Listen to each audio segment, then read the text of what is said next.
Hello Flyfast! Es gibt eine neue Entwicklernotiz, also eine Developers Note. Ich habe das Ganze hier auf Deutsch ein bisschen übersetzt. Original verfasst ist das auf Englisch. Ich hoffe, dass das trotzdem eigentlich alles halbwegs Sinn ergibt, was wir jetzt hier so durchgehen und dass die richtige Message dann am Ende auch dabei ist und wir eigentlich alles ja, mitgenommen haben, was es zu wissen gibt. Es war schon ein bisschen vorab zu sehen durch die Leaks und sowas, dass sie an neuen Content arbeiten, dem Guildhouse-System, und wie das Ganze ungefähr so ein bisschen aussieht, aber kann sich natürlich alles noch verändern. Das schreiben sie hier auch nochmal, dass das sich alles verändern kann. Und ich würde sagen, wir gehen da jetzt zusammen einfach mal durch. Hello Flyfast, heute möchten wir euch, also genau das gleiche habe ich auch gesagt bei der Begrüßung, ja moin. Heute möchten wir euch zwei neue spannende Features für New Horizon vorstellen. Housing und Kalgas Assault. By the way, ich habe das nur vorher kurz überflogen, um zu gucken, okay, um was dreht sich das Ganze jetzt hier, bevor ich das aufnehme. Ich habe jetzt noch nicht alles im Detail gelesen gehabt. Also gehen wir da eigentlich im großen Teil zusammen. Das erste Mal durch, jedenfalls ich jetzt, das erste Mal so richtig detailliert durch. Das Housing ist etwas anders als das übliche Grind und Farm. Schade. Und bietet euch Spaß und ein kreatives Ventil wahrscheinlich. Außerdem könnt ihr eure besten PvP-Fähigkeiten im neuen massiven Nahkampf, dem Kalgas-Attentat, unter Beweis stellen. Bitte beachten Sie, dass sich die Optik, die Besonderheiten und die Balance vor der Veröffentlichung noch ändern können. Alle Screenshots stammen aus der Entwicklungsversion des Spiels und spiegeln möglicherweise nicht die endgültige Version wider. Ja, macht Sinn. Was ich mich frage, ist bei den Ultimate Reroll Scrolls, die sie ja vorher angekündigt haben, theoretisch können sie sich ja auch darauf berufen, damals, als sie sich angekündigt haben, dass sich noch alles verändern kann und die dann vielleicht doch nicht kommen, aber ich hoffe, die kommen irgendwann. Naja, Gehäuse, also damit ist natürlich jetzt die Wohnung bzw. das Wohnsystem, Guild Housing System, das ist natürlich mit der deutschen Übersetzung ein bisschen kurios, aber das Wort Housing System ist ja, glaube ich, komplett übergreifend für alle Sprachen und sowas. Also ist natürlich Wohnsystem, ist natürlich mit Housing System und so gemeint oder mit Privatwohnung. Natürlich das Housing System des Spielers und mit der Gildenwohnung das Guildhaus mit gemeint. Es gibt zwei Arten von Wohnsystemen, die einige Ähnlichkeiten aufweisen. Privat, also Private Housing und Guild Housing. Ein Haus ist in der Regel leerer Raum, den autorisierte Spieler betreten können, um ihre Kreativität freien Lauf zu lassen, sich mit anderen zu treffen oder ihre wertvollen Besitztümer auszustellen. Schön flexen. Jetzt nicht mehr mit einer LC-Axt und sowas, sondern da flext er dann halt mit, oh, guck mal mein Regal an. Hast du schon mal so eine Kommode gesehen? Nein? Dann schau hin. So wird es dann sein. Die Spieler können eine Vielzahl von Dekorationen und Requisiten kaufen, um ihr Haus zu schmücken. Gala Ching Ching. Und es zu ihren eigenen zu machen. Für Privatwohnungen gibt es außerdem mehrere Vorlagen zur Auswahl. Okay, lassen Sie uns zunächst einige wichtige Hinweise zum Gesamtsystem geben. Es gibt zwei Arten von Dingen, die man in einem Haus unterbringen kann. Dekoration, Requisiten. Okay, haben keine Statistik, keine Stats. Also die providen nicht irgendwie 5% mehr Attack, Speed oder irgendwas. Also kann zeitlich begrenzt sein, was bedeutet, dass die Stütze einige Zeit nach Platzierung verschwindet. Also die Requisite, schätze ich mal. Okay, hier ist echt die Übersetzung ein bisschen mau. Aber ich denke, wir verstehen, was das bedeutet. Also auf jeden Fall Dekorationen im Vergleich zu vielleicht PC haben keine Stats. Und können zeitlich begrenzt sein. Können mengenmäßig begrenzt sein. Sie haben zum Beispiel nur eine bestimmte Menge zum Platzieren zur Verfügung und müssen weitere Stücke kaufen, um mehr zu platzieren. Also es scheint wohl so, als ob man den Raum erweitern kann, den man dann hat von so einem Private House.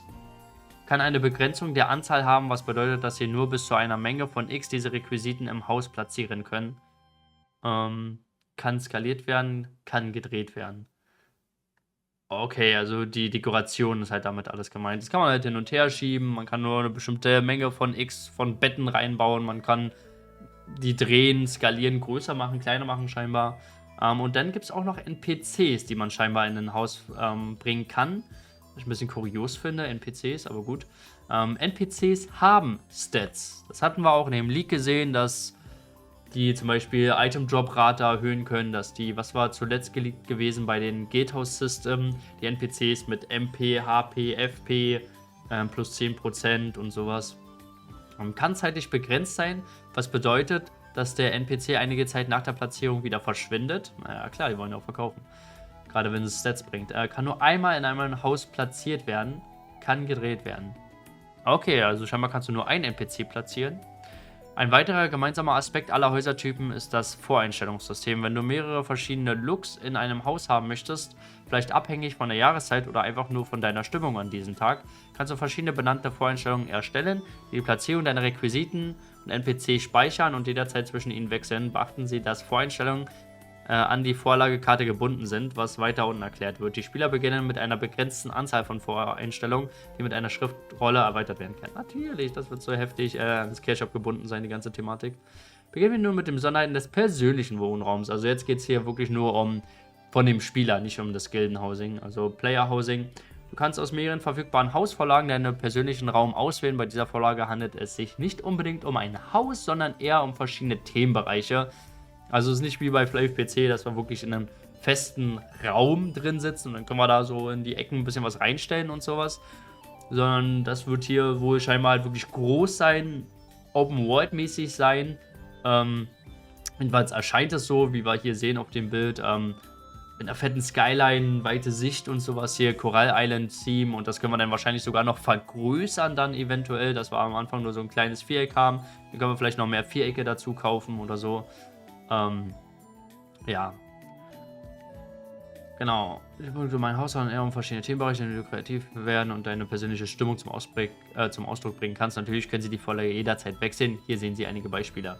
Also es sind jetzt ein paar Beispiele, die sich noch ändern könnten. Hier scheint auch irgendwie schon was platziert zu sein. Ein paar Bäume und sowas. Ich weiß nicht, was das da hinten sein soll. Ein Schirm oder so? Ist das da eine Truhe? Was ist denn das? Ein Beet? Ein Zaun ist hier drum noch? Ja. Okay, also ein bisschen was sehen wir da schon. Und ja, hier hat man noch Waldberge. Das sieht so ein bisschen aus wie so St. Morning, Mount Everest und so. Genau. Und Astria's Theme haben wir hier auch noch. Also scheint es wohl viele verschiedene zu geben. Garden Centuries Theme wäre auch sick. Hier kommt irgendwie so ein Underwater-Theme rein, Digga. Ich werde es verflucht, ich würde es mir niemals kaufen. Ne? Ich bin so, dieses Underwater, ne, ist, nee. Dieser Wasserfilter. Okay, gehen wir weiter. Es gibt Vorlagen in verschiedenen Größen. Das heißt, einige sind klein, andere mittelgroß und wieder andere groß, sodass sie viel Spielraum für die Gestaltung ihrer Traumwelt haben. Ja, viel Spaß, sowas hier komplett auszufüllen, ey, krass. Gala sagt, ganz einfach, hier im Cash-Up bieten wir viele Möglichkeiten. Natürlich können Sie Ihre Freunden erlauben, Ihr Haus zu besuchen und Ihr Meisterwerk zu zeigen. Okay, das sieht irgendwie so ein bisschen deplatziert hier aus. Gästebuch ist hier auf jeden Fall. Also es scheint entweder ein Eingang zu sein von dem Gebäude von einem, der scheinbar die Coral Island hat als Theme. Oder? Hier ist nirgendwo ein Eingang zu sehen. Hier sieht es aber aus. Gästebuch haben sie wurde geleakt, da können Gäste, die reinkommen in dein privates Haus und so, denen du den Zutritt dazu gewährt hast, können zum Beispiel da eine Nachricht hinterlassen. By the way, für die einen Gästebucheintrag haben wollen von einem gewissen gelegentlichen Streamer und Content Creator bei Flav Universe, ich schlappe 1 Milliarde und da schreibe ich auch dein Gästebuch. Okay. Sie werden auch besonderen Ort haben, an dem Sie... Ich nehme auch PayPal. Was? An dem Sie das innere Haus dekorieren und Besuchern erlauben können, Kommentare in Ihr Gästebuch zu hinterlassen. Genau, hier steht das auch nochmal. Hätte ich aber vorlesen können. Dieses Gilden-Logo. Okay, ja, das war es wohl scheinbar schon mit den privaten Häusern. Jetzt gehen wir zu den Gildenhäusern. Im Gegensatz zu persönlichen Häusern gibt es für Gildenhäuser nicht mehrere Vorlagen, aus denen man wählen kann. In der Tat sind Gildenhäuser eher wie Gildenschiffe. Dieses System umfasst einen Aspekt der offenen Welt, einen Penya-Aspekt und einen PvP-PvE-Aspekt. Ja, krass, und die fliegen in der Open World rum. Ja, das sieht richtig sick aus. Also das ist ja richtig geil, Mann. Ein fliegendes Gildenschiff im Besitz der Gilde Wheel of Homes. Ist das Static oder fliegt das umher? Alter? Wenn das umherfliegt, ne, dann ist das ja richtig geil, Alter. Oder? Richtig, sobald eure Gilde ein Haus besitzt, fliegt es über Madrigal, sodass es jeder sehen kann. Es gibt ein paar wichtige Details für den Schiff. Das ist geil. Okay, ich suche OP-Gilde, die vorhat, so ein Genenschiff sich zu holen. Digga, ist das geil. Auf jedem Server gibt es eine begrenzte Anzahl von Schiffen. Okay. Alle Schiffe werden auf der Karte angezeigt und es wird angegeben, ob sie im Besitz sind oder nicht. Auf der Map wird es angezeigt? Auf der richtigen Map oder auf der Minimap? Steht ja hier auf der Map, ne? Wird es angezeigt. Krass. Auf allen Schiffen gibt es einen Manager-NPC. Warte, ja, ich will das Bild angucken. Jeder kann zu einem Schiff fliegen und mit dem Manager-NPC auf dem Schiff sprechen. Wenn das Schiff im Besitz der Gilde ist, können sich die Mitglieder der Gilde, die das Schiff gehört, sofort über die Weltkarte oder das Gildenfenster dorthin teleportieren. Das ist geil. Wenn das Schiff im Besitz der besitzenden Gilde ist und diese externe Besucher zulässt, kann jeder das Schiff über Manager-NPC betreten, der sich auf dem Schiff befindet. Das ist cool. Wenn ein Schiff unbesetzt ist, wird darüber Vacant Ship angezeigt und es kann geboten werden. Okay, also es gibt dann Auktionen, das hatten wir auch im Leak gelesen. Und die höchste Gilde, die das dann halt quasi mit der Auktion dann die Auktion gewinnt, der gehört dann das Schiff 2 Wochen und dann kann es, glaube ich, irgendwie übernommen werden von anderen Gilden. Wenn ein Schiff im Besitz einer Gilde ist, wird es den Namen der Gilde und ihr Logo anzeigen, falls es eines gibt. Es ist nicht zum Bieten verfügbar, aber alle 2 Wochen wird ein Artefakt platziert, das es anderen Gilden ermöglicht, es zu beanspruchen. Aber nur wenn schon jemand hat, ne? Wenn schon im Besitz einer Gilde ist. Weil wenn es quasi das erste Mal, dann wird es ja über eine Auktion, ne? Deswegen wurde ja auch Penya angesprochen, glaube ich. Weil man dann ja mit die höchstbietende Gilde das dann kaufen kann. Und dann irgendwann nach 2 Wochen, alle 2 Wochen wird ein Artefakt platziert, glaube ich, auf dem PK-Channel und dann wird richtig heftig geprügelt, wer das irgendwie übernehmen kann oder ob die Gilde, die es besitzt, das halt beschützen kann. Ja, das Bild sieht auf jeden Fall geil aus. Und das ist hier nur das Deck, das ist nicht das Innere oder ist das das Innere denn? Das Innere eines Gilden-Schiffes, wo autorisierte Spieler Requisiten und NPCs platzieren können. Das hier ist das Innere? Okay. Jedes Schiff hat eine 2-wöchige Ausführungsfrist. Das bedeutet, dass alle 2 Wochen ein geplantes Ereignis stattfindet, das sich von Schiff zu Schiff unterscheiden kann. Je nachdem, ob es sich um ein eigenes oder ein fremdes Schiff handelt. Achso, wenn ein Schiff nicht in Besitz ist, was anfangs jedes Schiff sein wird, sobald die Erweiterung veröffentlicht wird, ist das geplante Ereignis eine Entscheidung zum Bieten. Genau, hier kommen wir zum Bieten. Ne? Unbesetzte Schiffe sind zum Bieten verfügbar, indem sie zu dem Schiff fliegen, mit dem Manager-NPC sprechen, können Spieler andere Gebote für dieses Schiff einsehen und ihr eigenes Gebot im Namen der Gilde abgeben. Wenn sie ein autorisiertes Gildenmitglied sind, über die Gildenrangberechtigung eingerichtet. Okay, also wahrscheinlich Gildenrangberechtigung dann. Der Gebotsbetrag muss in der Gildenbank verfügbar sein. Oh, in der Gildenbank verfügbar sein und wird von dort abgezogen, nicht von dem Spieler, der das Gebot abgibt. Warte, dann bietest du erstmal hier 30 Milliarden und die Gilde wollte es eigentlich gar nicht haben. Aber wurde dann einfach abgezogen. Der neue Besitzer des Schiffs wird auf den geplanten Event am Ende der 2 Wochen bestimmt. Cool. Wenn ein Schiff in Besitz ist, ist das geplante Ereignis, also wenn jetzt das Schiff gekauft ist, so und dann vergehen wieder 2 Wochen, nachdem du es gekauft hast, und dann kommt das geplante Ereignis, das Spawnen eines Artefakts. Dies ist eine wichtige Aufgabe für autorisierte Mitglieder der Gilde, da sie eine Artefaktposition zu einem bestimmten Zeitpunkt vor diesem Ereignis über das Gildenfenster auswählen müssen. Ein Artefakt-Spawn-Punkt. Digga, da würde ich erstmal hier.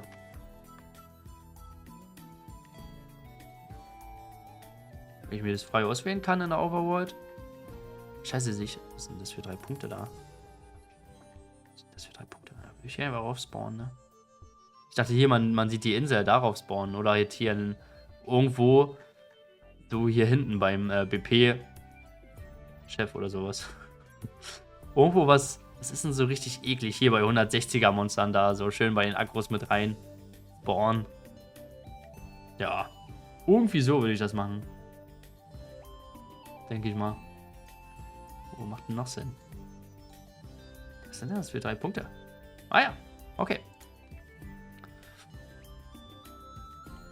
Die Platzierung eines Artefakts kostet eine bestimmte Menge Penya, die von der Gildenbank im Moment des Spawns genommen wird, nicht von dem Spieler, der die Position ausgewählt hat. Wenn ein Artefakt nicht spawnen kann, das heißt die Gilde hat keine Position festgelegt oder nicht genug Penya in der Bank, verliert die besitzende Gilde ihr Eigentum und das Schiff wird frei und kann den nächsten...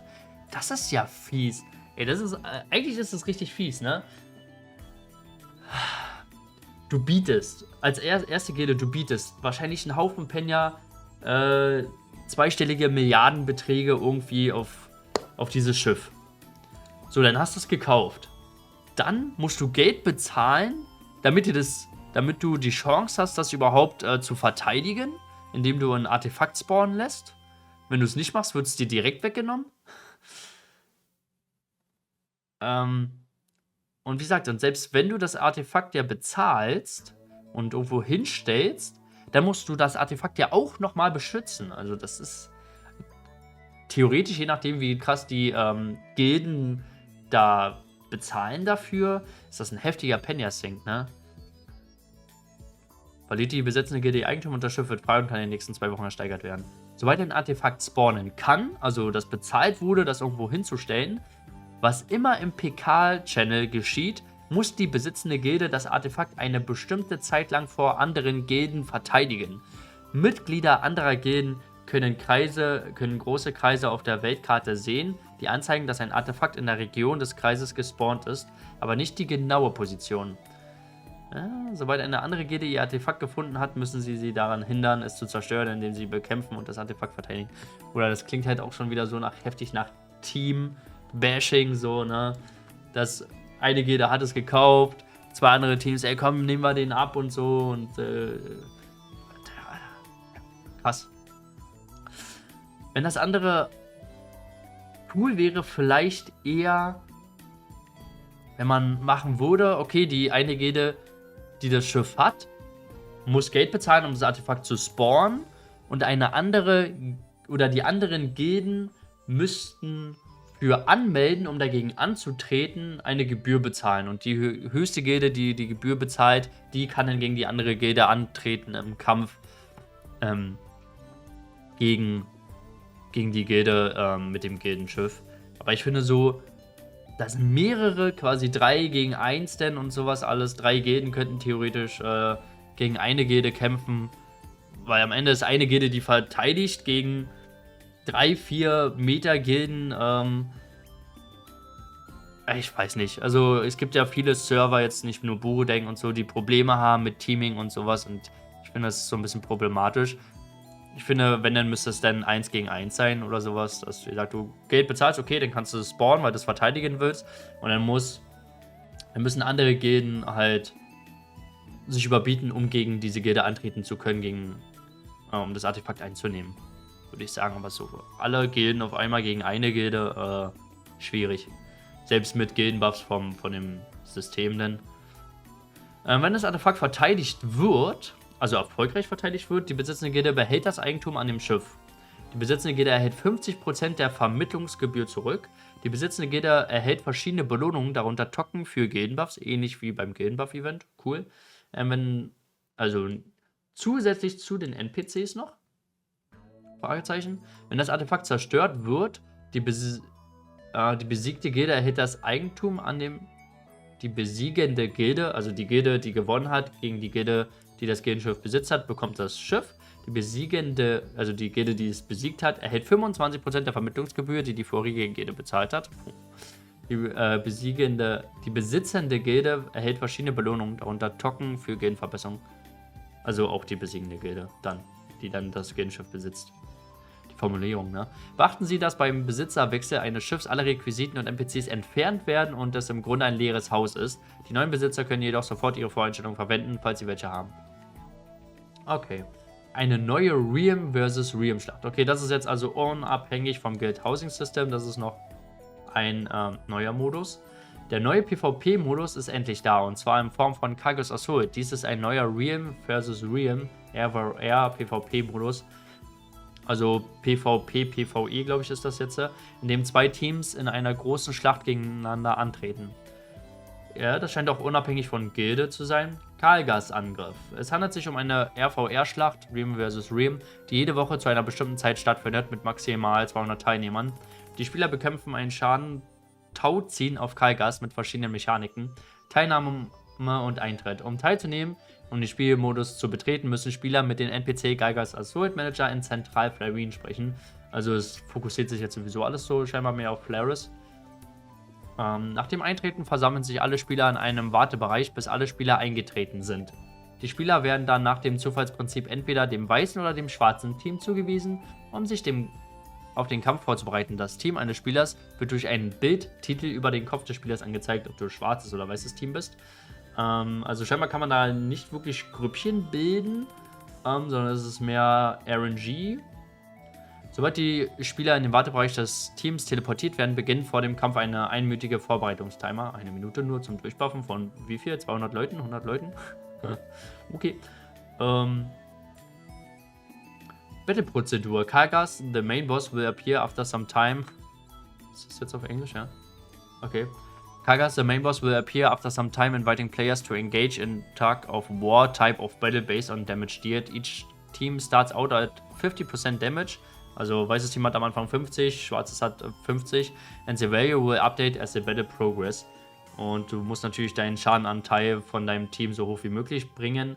Node Layout is subject to change prior to the release. So scheint erstmal die Artefakte zu sein. Kargas, der Boss in der Mitte. Waiting Room, also quasi so ein bisschen ähnlich wie halt die normale Guild War Arena. White Team, Black Team. Spawn Counter. Okay, hier haben wir Kargas. Hier sind jetzt aber gerade keine Artefakte, ne? Hier ist der Kill Count, also so ist ganz am Anfang. Time until the Kargas Assault ends. Hier sind die Artefakte, die 5 Stück. Around Kargas, there are 5 artifacts which can be attacked by players of either team. Once a team defeats an artifact, they will gain a buff specific to that artifact which increase the damage dealt towards Kargas.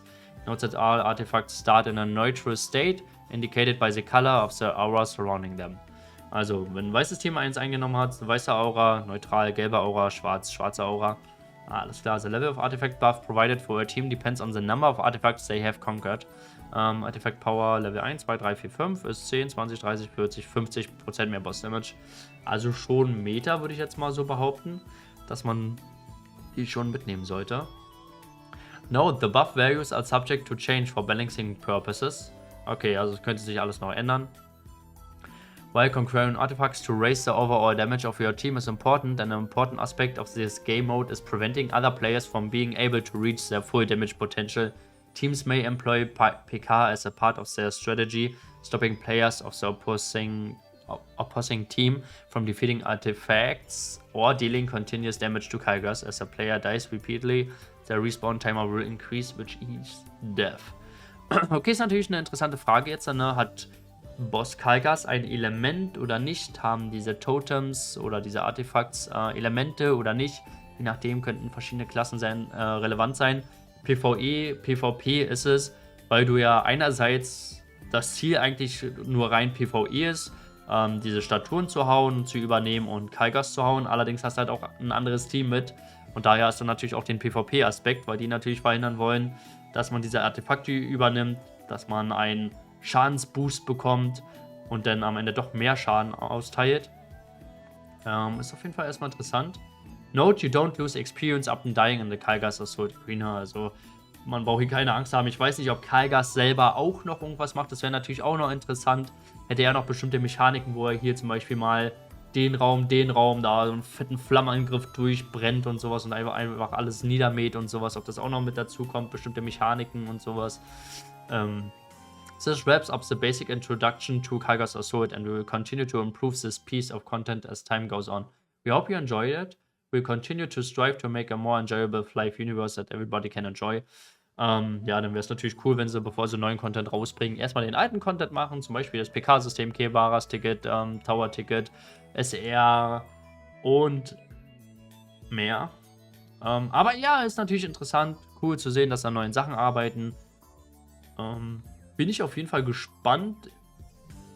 Auf jeden Fall scheint es hier auch verschiedene Designs zu geben, weil das hier sieht so ein bisschen anders aus als das hier. Aber das könnten natürlich auch unterschiedliche States sein, wo die Bilder gemacht worden sind. Hier sehen wir auch ein bisschen Spieler so mit drauf. Aber hier scheint es auch so ein bisschen anders auszusehen wieder als hier. Hier bei den Spielern sind halt irgendwie die die Artefakte noch nicht so mit übernommen, obwohl man hier schon sieht, okay, hier einmal weiß hat ein Artefakt übernommen, schwarz hat das andere übernommen. Ja, interessant auf jeden Fall. Bleibt am Ende natürlich nur zu sagen, schreibt mir gerne eure Meinung in die Kommentare. Habt ihr Bock drauf? Seht ihr euch da? Oder ist es wieder nur noch mehr Content für die Top-Leute, für die Top-Donator, für die Top-Spender, für die Top-Tops? Soll schon Side-Content sein. Ich meine, Playerhouse wird wahrscheinlich jeder so irgendwo, je nachdem, wie sie die Rewards dafür auch in Events einbinden, wird vielleicht für jedermann was dabei sein. Allerdings ist auch die Frage, kommt da noch mehr Anmerkungen zum neuen Update-Inhalten? Bezieht sich das jetzt nur, ist das Einzige? Kommt da noch mehr? Können wir noch mehr erwarten? Schön wäre es. Wie gesagt, schreibt mir gerne eure Meinung dazu in den Kommentaren. Für einen Daumen nach unten und ein Abo, falls ihr die nächsten Neuigkeiten nicht verpassen wollt und mehr Informationen zu Fly Universe. Würde mich natürlich sehr freuen. Ansonsten würde ich sagen, wir sehen uns beim nächsten Video, Leute. Haut rein und tschüssi!